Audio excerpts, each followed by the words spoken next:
할렐루야. 이 참 뒤에 부분의 가사가 참 좋습니다. 나팔 불 때 주의 이름, 부를 때에 잔치 참여하겠네.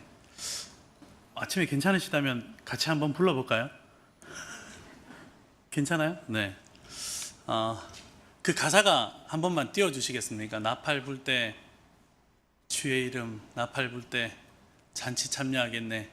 이 가사가 얼마나 은혜로운 가사인지 우리가 같이 불러보고 제가 잠시 말씀을 드리겠습니다.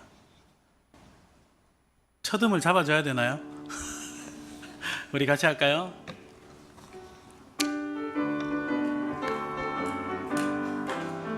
하나님의 나팔 소리 천지 진동할 때에 예수 영광 중에 구름 타시고 천사들을 세계 만국 모든 곳에 보내어 구원받은 성도들을 모으리. 나팔 불 때 나의 이, 나팔 불 때 나의 이, 나팔 불 때 나의 이름 부를 때, 나팔 불 때, 나팔 불 때 나의 이, 나팔 불 때 나의 이, 나팔 불 때 나의 이름 부를 때에 잔치 참여하겠네. 할렐루야. 나팔을 안 불었는데 잔치에 막 참여한다고 하네. 뭔가 어색하겠죠. 그런데 나팔을 불었음에도 불구하고 아무런 인식이 없을 때 이건 더 비참한 일입니다. 달리기를 하는 육상 선수가 신호를 기다리고 있습니다. 예전에 그 국민학교 때죠. 이제 팡 소리가 나면 막 이 결승선을 향해서 막 다름질할 때를 기억합니다. 준비가 된 자, 훈련을 받은 자는 팡 하는 소리와 함께 같이 출발을 하게 됩니다. 그런데 준비가 되지 않는 옆에서 예전에 그 뭐죠? 그 박에다가 막 그 오자미 던져가지고 이 깨는 팀이 또 옆에 있었어요. 그 팀들은 팡 하니까 놀래가지고 뛰기는커녕 팡 소리 냈다고 자기네들끼리 웅성웅성대고 있는 거예요. 사랑하는 여러분, 나팔 불 때 나의 이름이, 나팔 불 때 나의 이름이 주님 저 천국에 이르는 그 이름이 되기를 간절히 소망합니다. 내가 훈련되지 않고 아무 관계가 없고 아무 그 소리가 내게 소음으로 들리고 그 주변에 있는 다른 이들과 수군수군하게 된다면 아주 비참한 일이 일어나고 말 겁니다. 예수님께서 왜 이 땅에 오셨는지를 아주 잘 나타내 보여주고 있는 장이 사실은 바로 이사야 9장입니다. 예언서를 통해서 예수님이 이 땅에 오셔서 무슨 일을 하시고 어떻게 이루어갈 것인지를 아주 잘 나타내 보여주고 있는 것이 바로 이사야 9장입니다. 이사야 9장 1절은 이렇게 기록하고 있습니다. 전에 고통받던 자들에게는 흑암이 없으리로다. 옛적에는 여호와께서 스불론 땅과 납달리 땅이 멸시를 당하게 하셨더니 후에는 해변길과 요단 저쪽 이방의 갈릴리를 영화롭게 하셨느니라. 2절입니다. 흑암에 행하던 백성이 큰 빛을 보고 사망의 그늘진 땅에 거주하던 자에게 빛이 비치도다. 할렐루야. 예수님께서 이 땅에 오신 이유는 단 한 가지입니다. 참 빛 되시는 예수님께서 포로된 자에게 자유를, 갇힌 자에게 해방을 명하시러 이 땅에 오셨습니다. 그러면 우리는 이 참빛 되시는 예수님과 함께 어떻게 저 천국까지 갈 수 있겠느냐? 어떻게 갈까요? 그 신호소리가 우리에게 들려져야 됩니다. 들려지려면 훈련이 되어져 있어야 됩니다. 그것보다 먼저 믿음이 있어야 됩니다. 저는 오늘 이 믿음에 관해서 좀 얘기를 나눌까 합니다. 믿음은 교회 열심히 다니면 믿음이 저절로 생기는 거야. 믿음은 내가 기도 열심히 하고 말씀 엄청나게 보고 찬양 열심히 하면 믿음은 저절로 생기는 거야. 맞습니까? 몇십 년간 그렇게 했는데 갑자기 좋을 때는 아무도 모릅니다. 교회에 오실 때는요, 얼굴들을 보면 옆 사람 얼굴 잠깐만 쳐다보세요. 너무 깊게 보면 묵상이 안 되니까. 할렐루야. 예, 안녕하세요. 그 이제 잠깐 보시게 되면 너무 평화롭고 아무 일도 없고 이번 한 주간 내내 하나님의 은혜 가운데 주의 찬빛 가운데 동행한 것 같잖아요. 할렐루야. 집에 우환이 있고 이런 거 아니잖아요.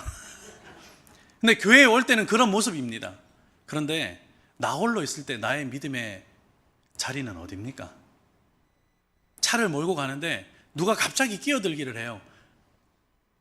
끼어들게 하는 그 아름다운 청년도 진짜 짜증나는 청년이지만 그 끼어들기를 인해서 나의 이 잠재되어 있던 이 혈기와 그것이 올라올 때 나의 모습은 어디겠냐고요.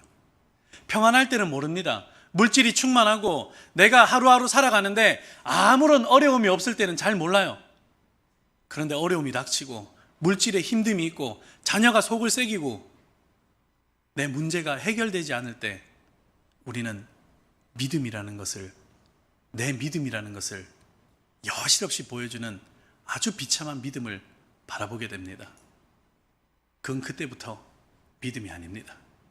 한낱 물질에 흔들리고 어떤 사람의 관계성에서 내 믿음이 흔들려서 이 믿음을 저버리게 되는 것은 그건 원래 근본적인 믿음이 아닙니다.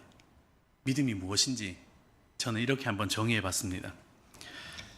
모든 성도는 하나님 앞에 설득을 당합니다.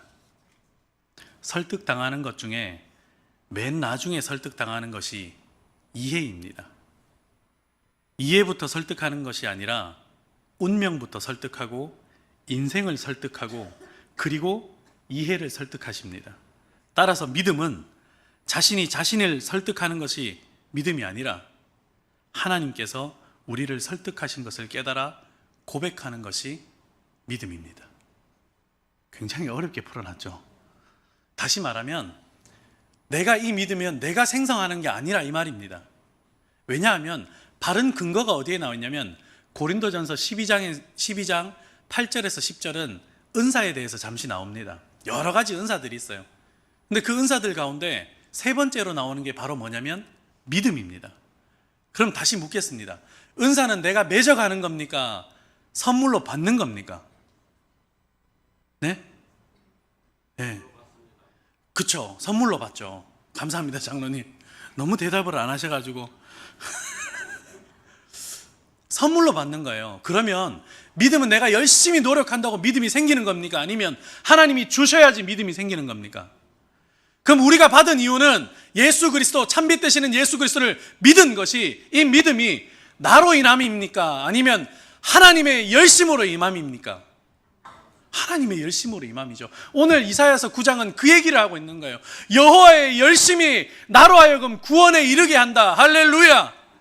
그래서 우리는 이 믿음에 대하여 내게 낙담할 필요가 없다라는 겁니다. 내 환경에 낙담할 필요가 전혀 없다라는 겁니다. 왜요? 이거는 내가 맺어가는 것이 아니라 하나님이 주시는 것이기 때문입니다. 내가 구원받았다고 하는 것은 에베소서 2장 8절에도 하나님의 선물이라고 나타나져 있고, 오늘 이 본문 말씀에도 여호와의 열심이라 나타나 있고, 고린도전서 12장 9절에도 이것은 은사로 선물로 주시는 것이라 했으면 우리는 단 한 가지만 하면 됩니다. 뭐 하면 됩니까? 주님 앞에 구하면 됩니다. 주님, 믿음을 더하여 주시옵소서. 믿음을 허락하여 주시옵소서.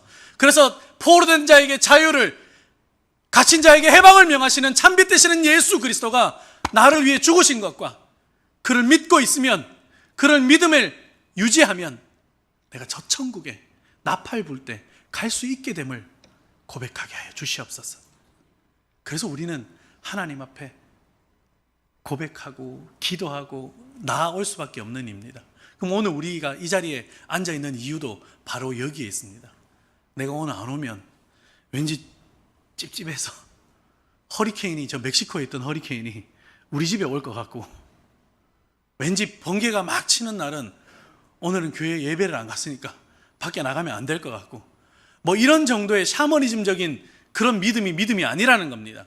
오늘 우리가 이 자리에 있는 것은 하나님은 영이시니 예배하는 자가 실영과 진정으로 예배할지니라. 이 영 되신 하나님께서 우리의 모든 생사화복과 특별히 믿음을 더하여 주시는, 구원에 이르게 하는 믿음을 더하여 주시는 은혜가 있게 되기를 간절히 소망합니다. 그렇다면 이 믿음에 관해서 잠시 말씀을 드릴 때, 믿음하면 떠오르는 인물이 있지 않습니까? 누구예요? 믿음하면 한 번에 탁 떠오르는 인물이 있죠. 예, 수요일 날 오셨었어요? 믿음하면 아브라함이 떠오릅니다. 그러면 아브라함 하면 뭐가 먼저 떠오르십니까? 자, 1번 본토 친척 아비집을 떠난 것, 2번 이삭을 바친 것. 뭐가 떠오릅니까? 2번이 떠오르죠. 저는 1번 떠오르는데요. 괜찮아요. 뭐 1번 떠오르든 2번 떠오르든. 근데 우리가 2번에 대해서, 이삭을 바친 거에 대해서 너무 강조하고 그런 아브라함이라고 알고 있다 보니까 아브라함의 모든 게, 이 사람은 원래 믿음이 좋아서 본토 아비 친척 집을 떠나는 것도 아무런 어려움이 없었을 거예요. 아브라함 정도 되니까 숱한 모래알 같은 자손들이 저렇게 잘 성장하고 아주 훌륭한 이 믿음의 조상이 되었겠지, 그렇게 생각할 경우가 많습니다. 아브라함을 바라보고 나를 바라보면 이 믿음 없음에 아주 비참하게 이 나날들을 보내기 쉽습니다. 그런데 아브라함이 어땠는 줄 아십니까? 아브라함은 믿음이 없던 사람입니다. 저 위에 있는 아브라함 형님이 또 열받아가지고 내려올 수도 있는데, 내려오든 말든 뭐 상관이 없어요. 사실을 얘기하고 있는 겁니다. 왜냐하면 아브라함의 아버지가 누구냐면 데라라는 인물이었어요. 데라는 어떤 사람이었냐? 이방 신들을 깎아서 만드는, 쉽게 말해 이방 우상을 섬기는 사람이었습니다. 그러면 그 한 지방의 가장이 이방 신을 섬기는 사람이었다면 그 가족들은 어땠겠습니까? 마찬가지로 아브라함도 그랬습니다. 그런데 어느 날 한 두려운 음성이 들리는데, 아브라함아, 너는 본토 친척 아비집을 떠나 내가 내게 지시한 땅으로 가라. 이 음성이 들려지는 거예요. 그러니까 자다가 벌떡 일어나가지고, 아멘, 주님밖에 없습니다, 저는 가야 됩니다, 이래가지고 길을 떠났습니까? 아니잖아요. 아주 심각한 고민을 하게 됩니다. 그리고 나서 아버지한테 얘기를 합니다. 아버지, 간밤에 내가 이런 꿈을 꿨는데 심장이 벌렁거려가지고 도무지 어떻게 할 바를 모르겠습니다. 이랬더니 아버지는 처음에는 대충 들었어요.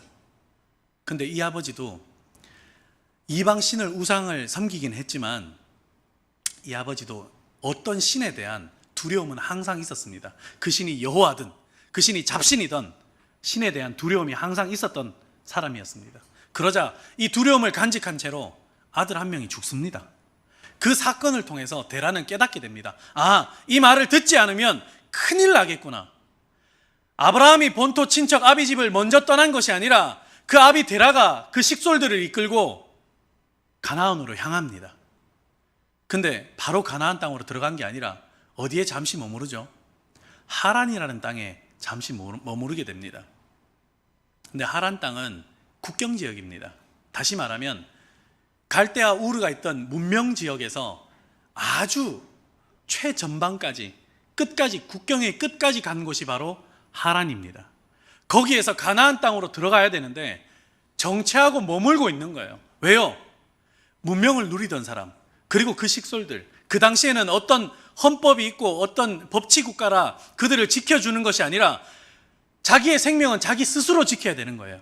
그래서 자기의 족속들, 민족들, 가축들, 그 모든 것 해가며 그들을 이끌어 나가야 됐습니다. 근데 이 하란 땅을 떠나려고 하자 두려움이 밀려드는 거예요. 가나안 땅에 뭐가 있다고?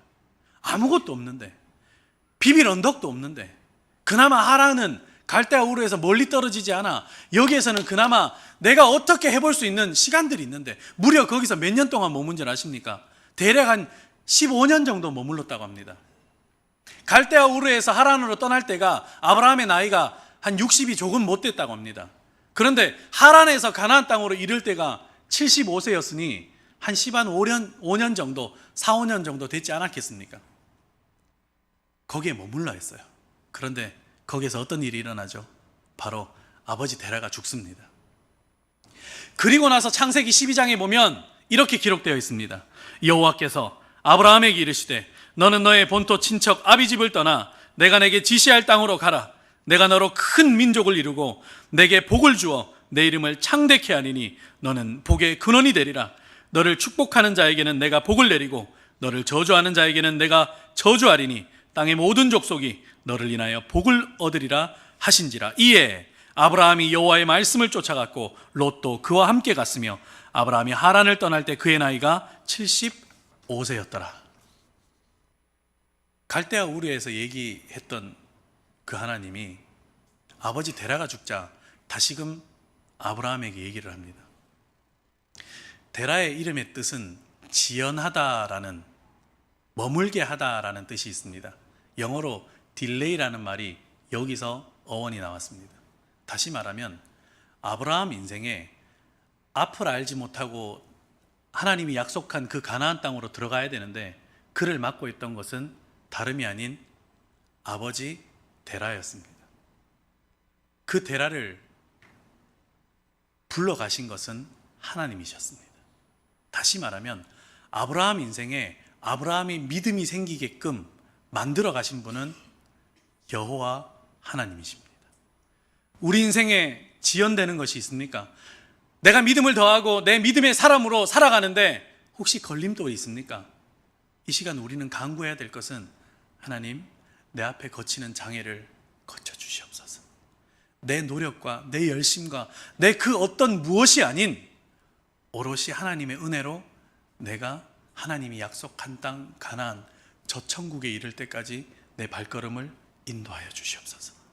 이 기도가 먼저 되어야 된다는 것입니다. 믿음은 거기에서 출발해야 됩니다. 믿음은 내가 신앙의 연수가 10년이고 30년이고 50년이고가 아니라 믿음의 시작은 하나님이어야 됩니다. 하나님이 내게 선물로 주시고 여호와의 열심으로 내 인생을 설득하시는 그 설득에 응답하시고 깨달아지시게 되기를 간절히 소망합니다. 그래서 제가 말씀드린 바 하나님이 우리의 운명을 설득하시고 인생을 설득하시고 그리고 이해를 하게 하신다라는 겁니다. 우리가 믿음이 이해되어졌다면, 내 삶이 이해되어졌다면 이것은 하나님의 은혜가 있었다라는 것입니다. 그렇다면 믿음이 없는 사람에서 어떻게 믿음의 사람으로 만들어 가셨는가? 이것도 중요합니다. 우리는 아브라함을 믿음의 조상이라고 잘 알고 있습니다. 그의 인생 여정을 보면 누가 봐도 믿음이 전혀 없는 사람이었어요. 그러니까 아내를 몇 번 팔아먹습니까? 그 2번 팔아먹죠. 제가 잠깐 질문도 안 드릴게요. 한번 생각해 보세요. 내 남편이 할렐루야 내 남편이 나를 2번 팔아먹었어. 데리고 삽니까? 대답을 안 하세요. 아브라함은 이렇게 부족한 사람이었습니다. 날마다 믿음이 흔들리는 사람이었어요. 그런데 어떻게 그가 믿음의 조상이 되었냐면 하나님께서 만들어 가셨기 때문입니다. 그의 인생을 설명할 길이 하나님 외에는 설명할 길이 없습니다. 예배국장님이신 민장로님이 15m에 되는 이 철탑에서 떨어지셨어요. 이 철탑 제거를 하다가. 근데 이거를 믿지 않는 동료들이 뭐라고 하냐면 하나님이 하신 것 외에는 설명할 길이 없다고 얘기를 해요. 누구도 그 높이에서 떨어지면 죽게 될 수밖에 없는 거예요. 근데 머리 하나 안 다치고 단순 골절로 마친 것이 하나님의 은혜라고 합니다. 우리 인생 가운데 숱한 사고와 어려움과 힘듦과 관계의 어려움들이 연속이 있습니다. 그런데 우리가 해결할 수 있는 게 뭐가 있습니까? 당장 내 손톱 밑에 가시만 들어가도 이것만 집중하게 되는데 우리가 인생을 선택하고 어떻게 경영하며 살아갈 수 있겠습니까? 하나님의 은혜 아니고서는 우리 인생이 설명되어지지 않습니다.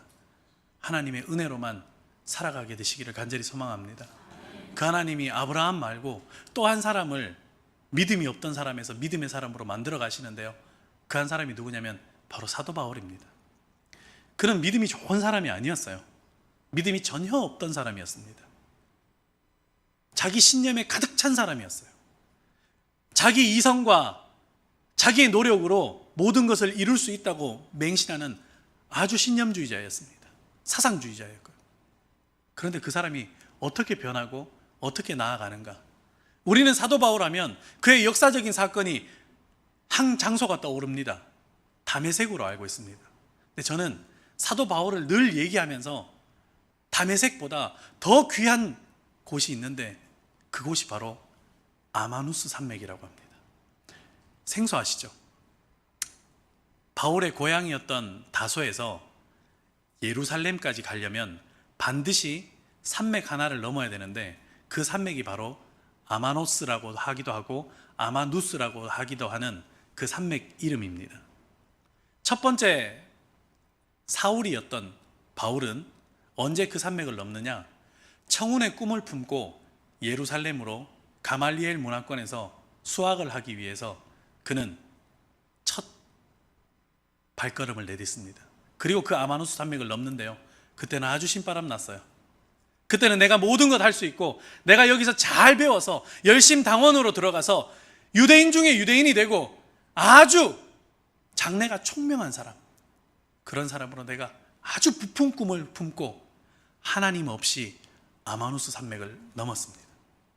그래서 거기서 일치월장해서 그는 그의 삶이 아주 누가 봐도 성공했다. 세상 사람들이 보면 야, 자식 정말 잘 키웠다. 저 정도 되면 부러울 게 없겠다. 그 정도로 세상 사람들이 보는 관점에서 아주 잘 컸습니다. 근데 단 하나 빠졌죠. 누가 없이 그의 삶을 살았다고요? 하나님 없이 그의 삶을 살았습니다. 그러자 그는 살인자, 그는 아무것도 없는 자, 잃은 자가 되고 말합니다.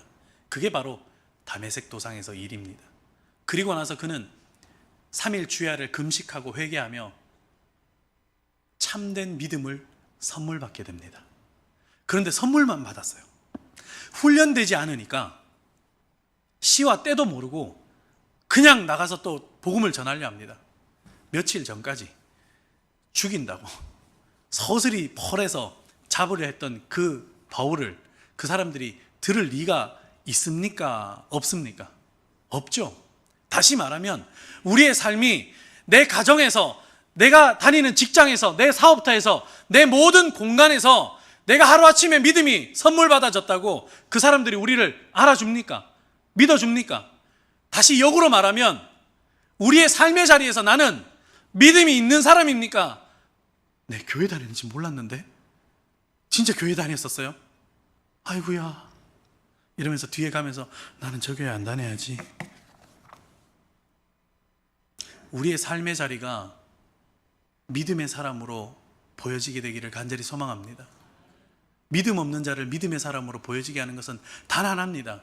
그래서 오늘 우리가 여기에 있고요, 날마다 새벽을 열고요, 날마다 무릎을 꿇는 이유가 하나님의 은혜로 말미암아 나 이 부족한 인생과 날마다 혈기가 올라오고 자아가 충만하고 내 신념에 사로잡히려 그러고 생존을 위해서 모든 것을 하려고 하는 내 이 육신의 욕망 덩어리가 하나님의 은혜로 말미암아 날마다 낮아지게 하여 주시고 날마다 믿음의 사람으로 거듭나게 하여 주시옵소서라고 우리는 하나님 앞에 나아올 수밖에 없는 것입니다.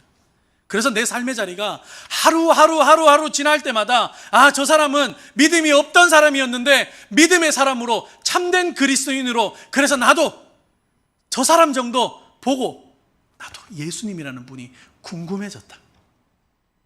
이렇게 전도가 되어지기를 간절히 소망합니다. 한국의 기독교가 그리스도인들이 많이 타락했다고 합니다. 그 이유는 어느 순간 단 한 번에 어떻게 하려고 하는 그런 신념 때문입니다.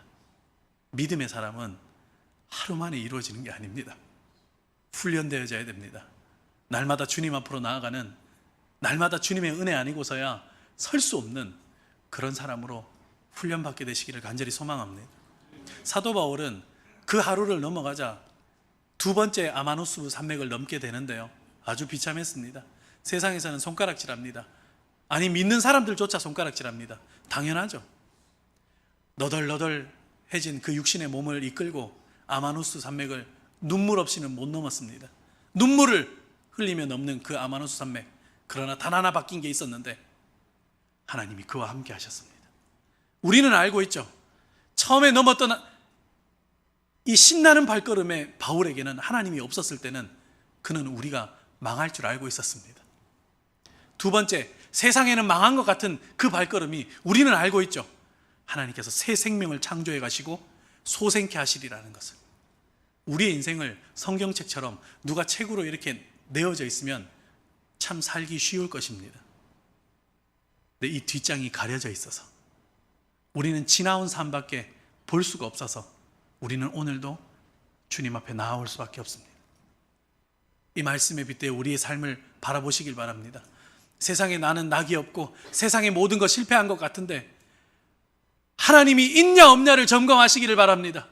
내가 성공한 것 같고 축복받은 것 같은데 하나님이 없게 된다면 우리의 축복은 마치 미끄럼틀 위에 있는 축복인 줄 깨달아 알으시기를 간절히 소망합니다. 하지만 내가 낭망하고 내가 지쳐있고 내 환경이 나를 옥죄어오고 내가 갇힌 것 같은데 내 안에 하나님이 있어. 하나님의 열심이 있어. 그래서 내 믿음이 솟게 되는 날마다의 경험을 하신다면 희망을 가지시기 바랍니다. 소망을 품으시기 바랍니다. 그 하나님이 세우시면 그 누구도 그 하나님이 세운 자리는 떨어뜨리지 못합니다. 그 하나님과 날마다 서게 되시기를 간절히 소망합니다. 세 번째 아마누스 산맥을 언제 넘냐면 칩과하고 있던 수년 동안 아무런 낙이 없이 칩과하고 있던 바울에게 한 손길이 다가옵니다. 그 사람의 이름은 바나바였습니다. 아주 인자한 사람이었어요. 위로자라는 뜻입니다. 우리의 인생에 바나바와 같은 사람이 찾아오게 되기를 간절히 소망합니다. 찾아와서 따뜻한 손으로 차가웠던 그리고 억눌렸던 아파했던 그 바울의 손을 붙잡고 아마누스 산맥을 넘습니다. 그 가슴 벅참. 그리고 마지막 아마누스 산맥을 언제 넘느냐? 재생산하게 된 바울이 제자 실라를 데리고 그 산맥을 넘으며 이렇게 얘기합니다. 여보게, 내가 처음에는 하나님 없이 이 길을 넘었네. 그런데 정말 인생에 낙이 없더라고. 내가 두 번째 넘을 때는 다 망한 것 같았었는데 내 길을 돌아보니 하나님이 함께 하셨어. 그래서 내게 소망이 있어 몇 년간, 수년간 하나님만 바라보고 살았더니 하나님이 내게 천사를 보내주셨네. 그게 바나바 목사님이셨어. 그리고 오늘 자네와 내가 함께 이 길에 있지 않나? 어떤가? 하나님의 열심으로 이루어질 이 길을 함께 전도하지 않겠나? 그게 바로 바울의 전도 여행 길이었습니다.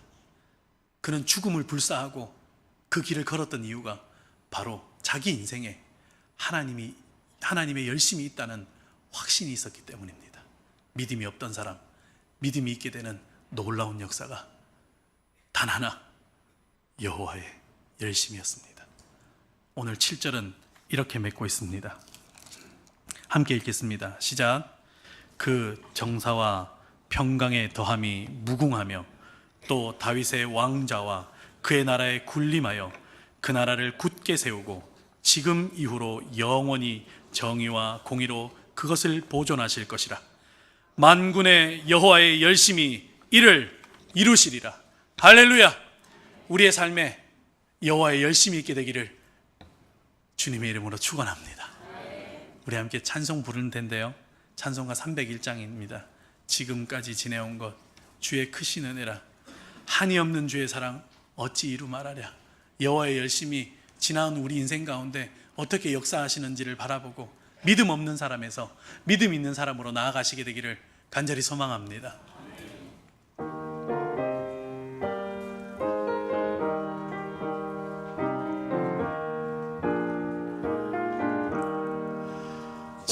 지금까지 지내온 것 주의 크신 은혜라.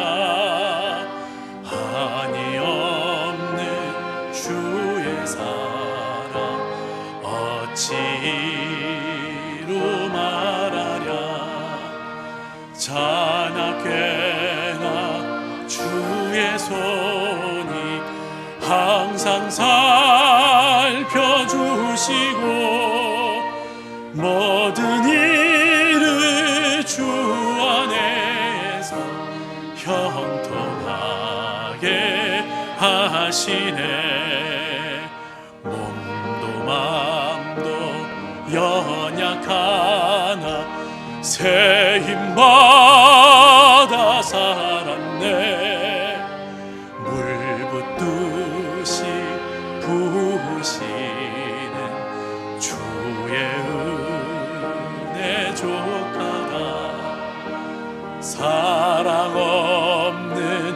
거리에 나 험한 산 길에 맬 때 주의 손을 굳게 잡고 찬송. 우리 3절은 다 같이 일어나셔서 함께 찬송하겠습니다.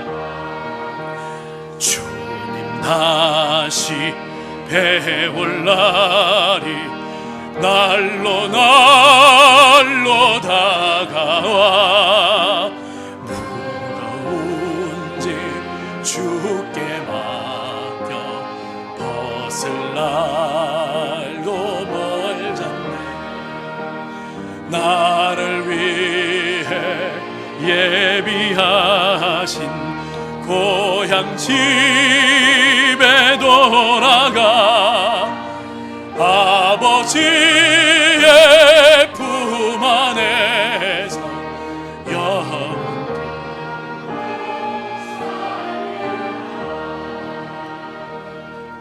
이제는 우리 구주 예수 그리스도의 보혈에 의한 십자가 대속의 은혜와 하나님의 사랑과 우리 가운데 늘 역사하시어 슬프고 힘들 때 위로하시고 약하여 쓰러질 때 도와일으키시며 우리 구원의 성취를 위하여 동행하시는 성령님의 은혜가 우리의 운명을, 우리의 인생을, 그리고 이해를 설득하시는 여호와의 열심을 경험하기를 원하는 사랑하는 주의 백성들의 머리 위에 지금으로부터 영원까지 함께 하시기를 간절히 축원하옵나이다.